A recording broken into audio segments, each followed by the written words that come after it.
जय हिंद दोस्तों। आज जो बात करने जा रहे हैं बहुत ही ज़्यादा ज़रूरी है हर एक सरकारी कर्मचारियों के लिए। जी हाँ दोस्तों, होता यह है कि पे कमीशन की बात बहुत ज़ोरों शोरों से सोशल मीडिया में भी चल रहा है और प्रिंट मीडिया में भी चल रहा है। जी हाँ दोस्तों, लेकिन हो ये रहा कि सरकार इस पर प्रस्ताव यानी कोई विचाराधीन नहीं है। लेकिन यूनियनों के तरफ से हमने पहले भी वीडियो में रिक्वेस्ट किया था और इस वीडियो में भी रिक्वेस्ट कर रहे हैं कि 8वां पे कमीशन यानी 8वां वेतन आयोग लागू करना बहुत ही ज़्यादा ज़रूरी हो गया है, क्योंकि अभी वेतन विसंगतियां बहुत बढ़ गई है। हर एक सरकारी कर्मचारियों के वेतन विसंगतियां बढ़ गई है, क्योंकि कॉस्ट ऑफ लिविंग थिंग्स काफ़ी बढ़ गया है। और इसके अलावा जो ह्यूमन डेवलपमेंट इंडेक्स है वो भी आप देख ही रहे होंगे। जी हाँ दोस्तों, तो इस तरह से अभी जो महंगाई है देश का, वो महंगाई काफ़ी बढ़ गया है और जिसके कारण सरकारी कर्मचारियों को सामंजस्य बनाने में काफ़ी दिक्कतों का सामना कर पा रहा है। जी हाँ दोस्तों, आप देखोगे कि पति पत्नी और 2 बच्चे, जी हाँ दोस्तों, यही मूल रूप से सरकारी कर्मचारियों का एक फैमिली होता है, यानी 4 मेंबर का फैमिली होता है। और 4 मेंबर का फैमिली भी अभी पालन पोषण करने में सक्षम नहीं है, क्योंकि वेतन आयोग का विसंगतियां देखने को मिल रहा है। जी हाँ दोस्तों, जो लेवल 1 के कर्मचारी है उनका बेसिक 18,000 मात्र दे रही है, जो 7th पे कमीशन के अनुसार से 2016 में लागू किया गया था। और वही वेतन अभी 2026 में वो किसी भी हिसाब से जस्टिफाई नहीं है। इसलिए सरकार को इस बात को सोचना पड़ेगा। फरवरी 2025 में बजट आने वाला है और इसको लेकर काफ़ी गहमा गहमी है सरकार में और सरकारी कर्मचारियों में। जी हाँ दोस्तों, आपको बता दें सरकारी कर्मचारी लगातार मांग उठा रहा है कि हमारा वेतन आयोग सरकार लागू करे, क्योंकि काफ़ी कम समय बचा हुआ, मात्र 11-12 महीने का वक्त बचा हुआ, 2025 बचा हुआ है और 1 जनवरी 2026 से 8वां वेतन आयोग लगना है। लेकिन सरकार टस से मस नहीं कर रही है। जी हाँ दोस्तों, और अगर सरकार टस से मस नहीं कर रही है तो हम सभी सरकारी कर्मचारी, जितने भी सरकारी कर्मचारी है, जी हाँ दोस्तों, जितने भी यूनियन है, सभी को सामूहिक आंदोलन, सामूहिक प्रदर्शन, सामूहिक मांग करनी चाहिए सरकार से। जी हाँ दोस्तों, और सामूहिक मांग का परिणाम है कि सरकार सुनेगी। अभी निर्मला सीतारमण वित्त मंत्री हैं, उनको भी इस बात का ज्ञान होना चाहिए कि जो 2016 में वेतनमान था सरकारी कर्मचारियों को, वो किसी भी तरीके से जस्टिफाई नहीं है। 2026 में 10 साल बीत चुके हैं, महंगाई काफ़ी ज़्यादा हो चुकी है। जी हाँ दोस्तों, ऐसा तो नहीं है कि बिना प्याज के सब्जी लोग खा लेगा। तो ये समस्या का बहुत बड़ा समाधान किया जा सकता अगर प्रधानमंत्री नरेंद्र मोदी का हस्तक्षेप हो इस वेतन आयोग में। जी हाँ दोस्तों, नरेंद्र मोदी से भी गुहार लगाते हैं कि सर आप हम लोगों को भी देखिए, यानी जो सरकारी कर्मचारी है उसका स्थिति काफ़ी दयनीय होते जा रहा है। जी हाँ दोस्तों, यानी जो लेवल 1 के कर्मचारी हैं उनका स्थिति काफ़ी दयनीय होते जा रहा है। मात्र 18,000 बेसिक पर उनका जीवन यापन नहीं चल रहा सही तरीके से, क्योंकि काफ़ी खर्चा हो जाता है, बहुत सारे पैसे टैक्स में चले जाते हैं। आपको पता होगा देश भर में 3 से 4% सरकारी कर्मचारी है। जी हाँ दोस्तों, अब बाकी कॉर्पोरेट का भी जोड़ लीजिए तो टोटल 10% ऐसा आदमी है देश भर में जो टैक्स पूरी तरह से जमा करता है, जबकि 90% आदमी ऐसा है जो बिना टैक्स का फ्री का रेबड़ी खा रहा है। जी हाँ दोस्तों, और इसका वजन पूरा का पूरा टोटल 10% कर्मचारियों पर चला जाता है।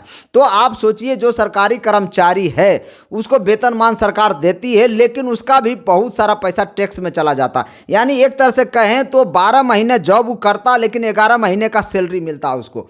तो 11 महीने का जब सैलरी मिलता है तो अपना जीवन यापन कैसे पूरा करेगा? जो महंगाई भत्ता 2017 में 15 में जो मिलता था, जो महंगाई उस समय था, वो महंगाई अभी काफ़ी अंतर हो चुका है। जी हाँ दोस्तों, यानी सरकारी कर्मचारी 3 मांग ही सरकार से किया था और चौथा मांग भी अब आ गया है। जी हाँ दोस्तों, चौथा मांग ये है कि बोनस में सरकार बहुत ही कम बोनस दे रही है। आपको पता होगा कि बोनस का जो कैलकुलेशन था 78 दिन का कैलकुलेशन, वो आप सोचिए ना, आप 6ठा वेतन आयोग के अनुसार से आप कैलकुलेट कर रहे हैं, जबकि कैलकुलेशन 7वां वेतन आयोग से होना चाहिए था। अब तो 8वां वेतन आयोग भी सरकार को लगानी चाहिए, लेकिन सरकार को पता नहीं क्या क्या हो गया है कि वो विचाराधीन ही नहीं है। जी हाँ दोस्तों, प्रस्ताव विचाराधीन ही नहीं है। पंकज चौधरी बार बार बता दे रहे हैं और सरकारी कर्मचारियों को दिल भी टूट चुका है और शरीर भी लाचार होते जा रहा है। जी हाँ दोस्तों, बुढ़ापे का लाठी का सहारा आप सबको पता होगा। ओपीएस जो पहले कर्मचारियों को मिला करती थी, अभी नए नए जितने लोग आए हैं सबको एनपीएस में डाल दिया गया। यानी यूँ कहें कि सरकार बिना मतलब के यूपीएस ये लोग के ऊपर लागू कर दे रही है। जी हाँ दोस्तों, जबकि ओपीएस रहता, ना ही किसी तरह का विवाद होता, ना ही सरकारी कर्मचारी प्रोटेस्ट करता, ना ही आंदोलन करता। 1 अक्टूबर का आंदोलन आपको पता होगा, विजय बंधु के नेतृत्व में, एनएम ओपीएस के नेतृत्व में सबसे बड़ा आंदोलन हुआ था दिल्ली में। उसको गोदी मीडिया तक नहीं दिखाई थी, सरकार तो देखी थी, लेकिन सरकार ने भी उसको निराशा देखकर उसको साइड कर दी थी। लेकिन ऐसा नहीं है, सरकारी कर्मचारी सरकार का आईना होता है और उसका रेप्लिका होता है। सरकार का सारा काम सरकारी कर्मचारी करता है। तो सरकारी कर्मचारी सिर्फ 4 मांग कर रहा है। जी हाँ दोस्तों, मुख्य रूप से 4 मांग, हम पहले भी 3 मांग कर रहे थे, अब 1 मांग और हो गया है, वो बोनस का विसंगतियां भी शामिल है। जी हाँ दोस्तों, एक तो आठवां वेतन आयोग पहला नंबर पर अभी चल रहा है, दूसरा ओपीएस का मुद्दा दूसरा नंबर पर चल रहा है, तीसरा 18 महीने का डीए एरियर तीसरा नंबर पर चल रहा है, और चौथा बोनस का विसंगतियां। यानी 4 मांग ही सरकारी कर्मचारी सरकार से कर रही है। 4 मांग जो जायज है, ऐसा नहीं है कि नाजायज मांग किया जा रहा। सरकारी कर्मचारी का जायज मांग है, 4 मांग है। जी हाँ दोस्तों, लोग बहुत सारे चैनल वाले सिर्फ 3 मांग मांग रहे हैं। जी हाँ दोस्तों, यानी कि ओपीएस, 8 पे कमीशन और 18 महीने का डीरियर। हमारा चैनल 4 मांग करता है। जो बोनस का विसंगतियां हैं वो भी सरकार को ध्यान देना चाहिए। वो जो बोनस का सिस्टम है वो कैलकुलेशन जो लेटेस्ट पे कमीशन होता है उसके अनुसार से करना चाहिए, ना कि छठा वेतन आयोग से अनुसार। पूरा 7वां वेतन आयोग का 9 साल बीत चुका, 9 साल छठा वेतन आयोग का जो बेसिक था उसका कैलकुलेशन करके बोनस 78 दिन का बोनस दिया जा रहा था। यह भी बहुत बड़ा विसंगतियां थी। सरकार के सामने सारे यूनियन ने भी नतमस्तक कर दिया। एक्चुअली होता यह है कि जो यूनियन होता है वो चुना के जाता है, वो सरकार के लिए एक तरह से स्टाफ साइड से ये लोग यूनियन से सरकार से बात करती है, लेकिन सरकार जब बात ही ना माने तो यूनियन क्या करे। जी हाँ दोस्तों, यही समस्या अभी देश में आया हुआ। लोग कहते हैं कि यूनियन लोग बैठा हुआ नहीं है। यूनियन लोग अपना मांग करता है, लेकिन होता है कि सरकार सुनने को तैयार नहीं है, तो यूनियन भी विवश हो जाता है। जी हाँ दोस्तों, लोग कहता है कि यूनियन सरकार से डरती है। अरे डरती नहीं है भाई, होता यह है कि यूनियन का भी एक लिमिट है। ऐसा नहीं सरकार से ऊपर वो जा नहीं सकती, सरकार से उसे मांगना पड़ेगा और सरकार को उसको देना पड़ेगा। ये दोनों का म्यूचुअल अंडरस्टैंडिंग होता है। एक्चुअली यूनियन ऐसा नहीं, आप किसी के ऊपर इल्ज़ाम लगाना बहुत ही आसान काम है। आप खुद करके उस काम को देखिए कितना परेशानियां झेलना पड़ता है। ऐसा नहीं है कि यूनियन लोग मांग नहीं कर रहा, हम लोग भी लगातार सोशल मीडिया से सरकार से मांग करते रहते हैं, यूनियन को इंसिस्ट करते रहते हैं। ये सब मुद्दे हैं जिसके ऊपर आप बात करें सरकार से, क्योंकि सबसे बड़ा अनसुलझा सवाल यही है, यक्ष प्रश्न यही है कि ओपीएस का 21-22 साल लड़ाई हो गया, आज तक ओपीएस नहीं मिला। 8वां पे कमीशन के लिए लगातार देख रहे हैं, 2 साल से लगातार कैंपेन चल रहा है और अब मात्र 1 साल का वक्त बचा हुआ, तो यूनियन लोग भी लगा हुआ। ऐसा बात नहीं है कि यूनियन हाथ पर हाथ धर के बैठा हुआ।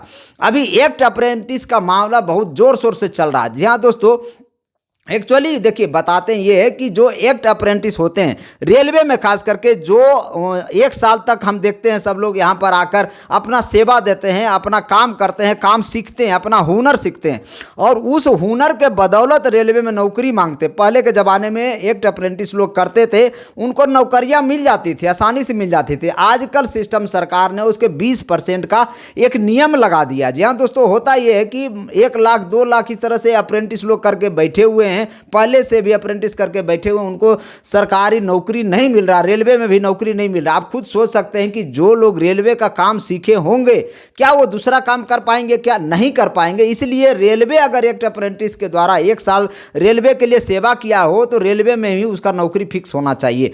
लेकिन 20% का नियम जो लगा दी जाती है सरकार, उसके द्वारा काफ़ी मायूसी देखने को मिला पूरे देश भर में। यानी एक्ट अप्रेंटिस के साथ भी सरकार नाइंसाफ़ी कर रही है। जी हाँ दोस्तों, होता यह है कि जो मान लीजिए आपको वेल्डिंग का काम सिखाया गया है तो आप वेल्डर बन जाओगे, आपको कुछ कटिंग का काम सिखाया गया है तो कटर बन जाओगे। इस तरह के काम रेलवे में बहुत तरह के हुनरबाज काम होते हैं। रेलवे के डब्बे बनते हैं, रेलवे के इंजन बनता है, रेलवे का बहुत सामान बनता है। जहाँ तो मैन्युफैक्चरिंग होता है, उसमें एक्ट अप्रेंटिस 1 साल तक ट्रेनिंग करता है तो उसका अधिकार बनता है कि रेलवे में जिस पार्ट से वो काम सीखा है वही काम वो आगे रेल में करे। जहाँ दोस्तों, इसीलिए उसको 20% ही सरकार दी है, जो कि आपको बता दें कि मान लीजिए कि 6000 सीट है तो 6000 को ही एक्ट अप्रेंटिस देना चाहिए सरकार को, ना कि सबको बुलाकर अप्रेंटिसशिप करवा ले और फिर उसको नौकरी के लिए दर दर भटकना पड़े। होता यही है कि लोग 56,000 एक्ट अप्रेंटिस कर लेते हैं और 20% एंट्री मिलता है, 32,000 सीट आता है ग्रुप डी की, तो मात्र आप सोचिए 20% तो 6000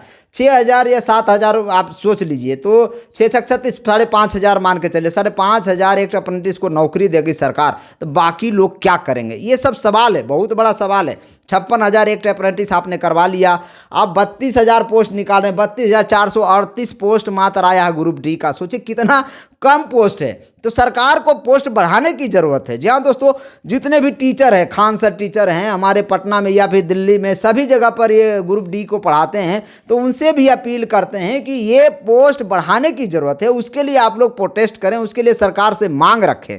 तो जो रियल चीज़ है उस पर आप मांग रखिए, ना कि आप लोग लड़ाई कर रहा है उसमें साथ दे रहे हैं। ठीक है, वो सब चीज़ है, बच्चों के जहाँ समस्या है उसका आयोग को देखना चाहिए, आप लोग भी उसके लिए प्रोटेस्ट करें और शांतिपूर्ण तरीके से करें। ऐसा नहीं कि सब कुछ छोड़ छाड़ के उसी में झोंक दे। एक्चुअली क्या होता है, बच्चा दिग्भ्रमित हो जाता है। बच्चा को पढ़ने दिया जाए, और जो लोग प्रोटेस्ट कर रहे हैं उसका साथ कोचिंग संस्थान वालों को भी देना चाहिए, क्योंकि सारे बच्चे कोचिंग संस्थान में पढ़ते हैं और कोचिंग संस्थान का जो डायरेक्टर होता है, जो हेड होता है, उसकी बातें आयोग भी सुनती है। ये बात आप देखे होंगे। जी हाँ दोस्तों, तो जो प्रोटेस्ट कर रहे हैं वो उनके साथ ये असुविधा हुई, इसलिए वो लोग प्रोटेस्ट करें। बीपीएससी का देखिए मामला चल रहा है बिहार में। जी हाँ दोस्तों, बीपीएससी का मामला चल रहा है, वो नॉर्मलाइजेशन की बात हुई थी, नॉर्मलाइजेशन हटा दिया गया है। री एग्जाम की बात लोग कर रहे हैं, तो री एग्जाम लेने में क्या जाता है उसको। जी हाँ दोस्तों, जब उसके जो अध्यक्ष थे उनसे जब सवाल पूछा गया कि ऐसे ऐसे मामला, बापू सभागार में भी देखिए बहुत बड़ा गड़बड़ी हुआ, तो वहाँ पर एक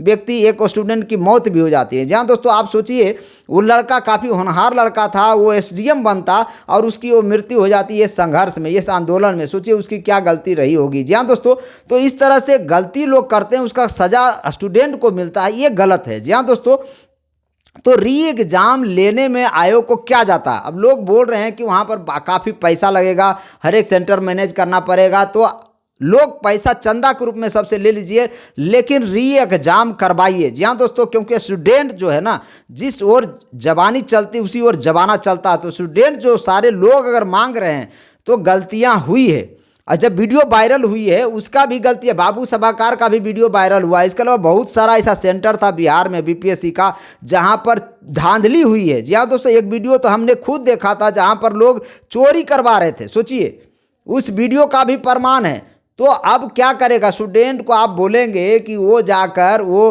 प्रूफ दिखाए। स्टूडेंट क्या है? स्टूडेंट को आप क्या समझ रखें? वो लड़ाई लड़ने के लिए स्टूडेंट बना? स्टूडेंट अपना काम करता है, अपना पढ़ाई करता है, नौकरी पाता है, साइड अपना जीवन यापन करता है।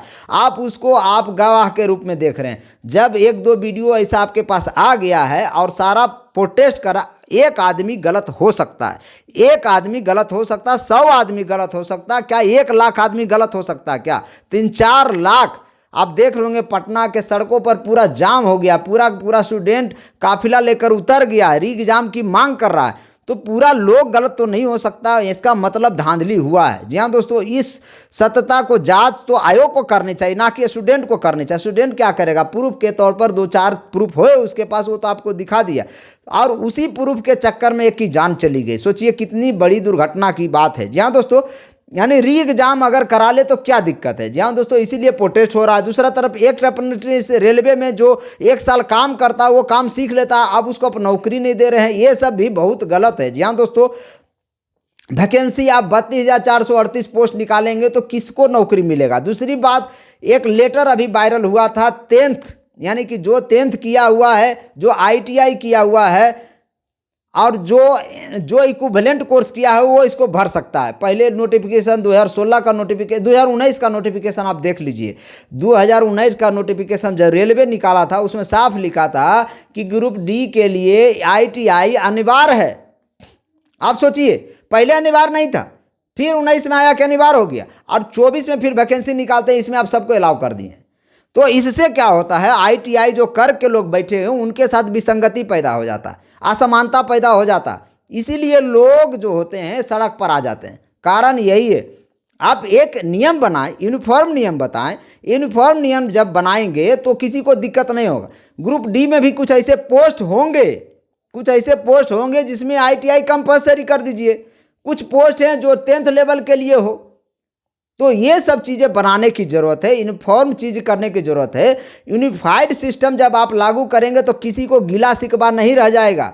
10 बार आप नियम चेंज करेंगे और लागू करेंगे तब सभी लोग लड़ाई के मूड में आ जाते हैं, क्योंकि उनके साथ अन्याय हुआ हो रहता है।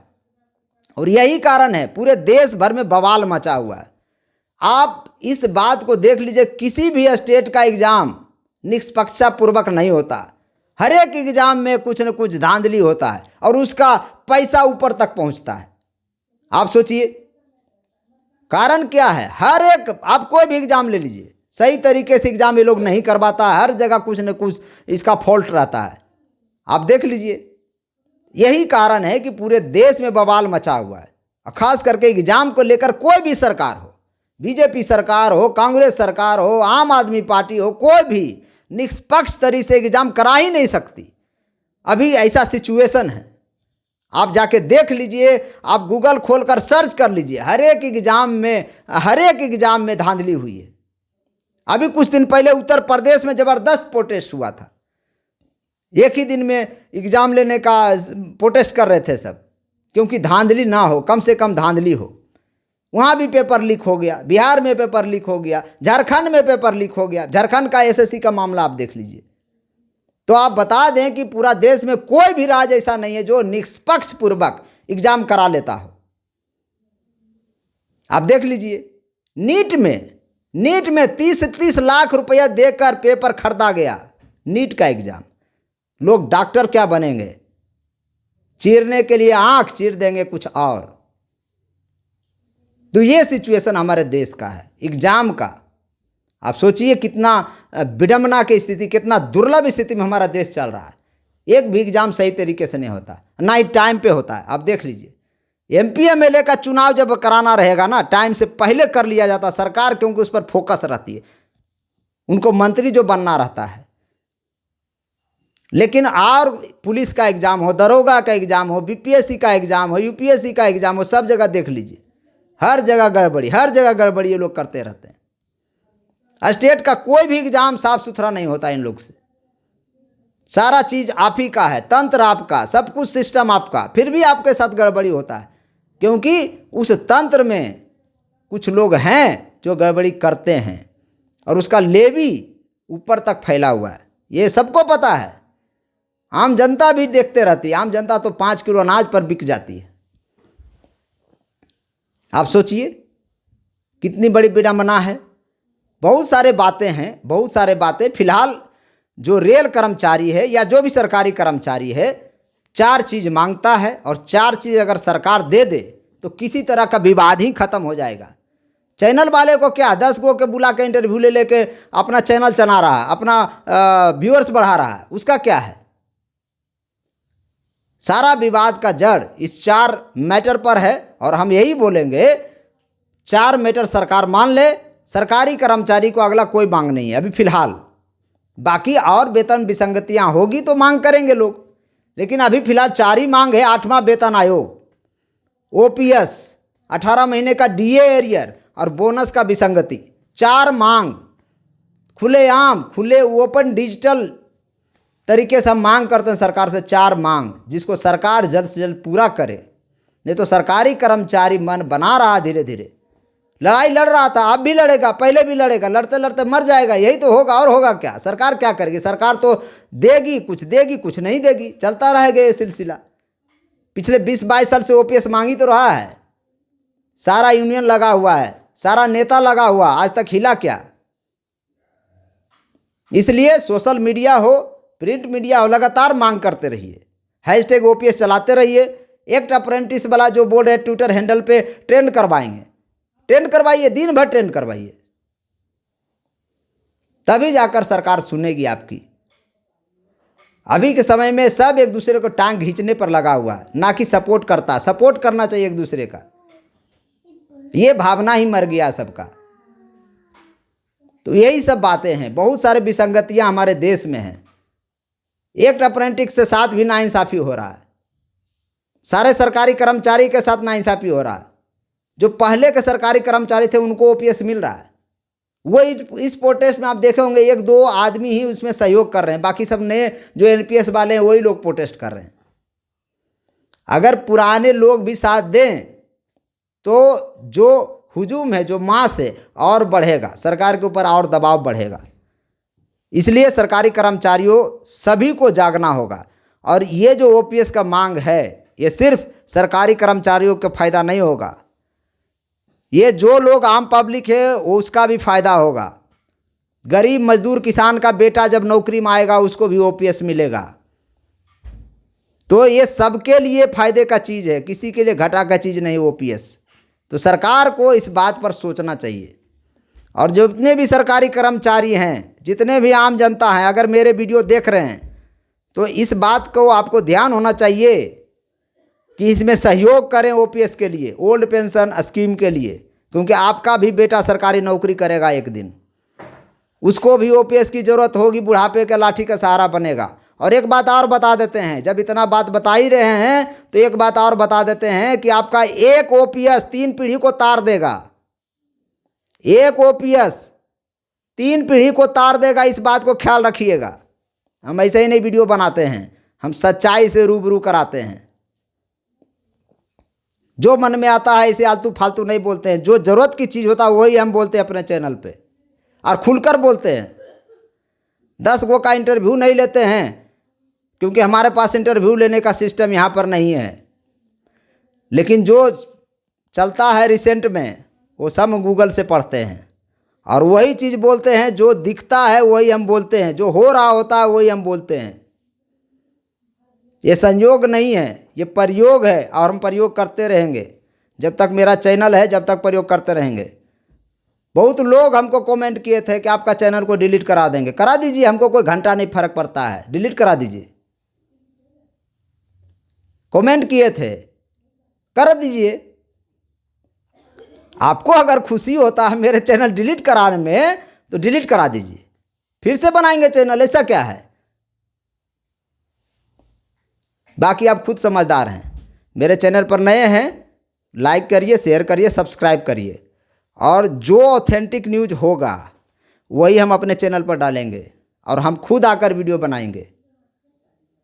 मेरा वीडियो चले या ना चले, और जिन्होंने हमारे चैनल को सहयोग किए हैं उनको बहुत दिल से धन्यवाद। उन्हीं के बदौलत आज हमारा चैनल 35,000 सब्सक्राइबर हो पाया है, और आप लोग से सहयोग की उम्मीद रखते हैं, और आगे भी हम बढ़ते रहेंगे और अच्छी खबर लाते रहेंगे आप लोगों के लिए। जय हिंद।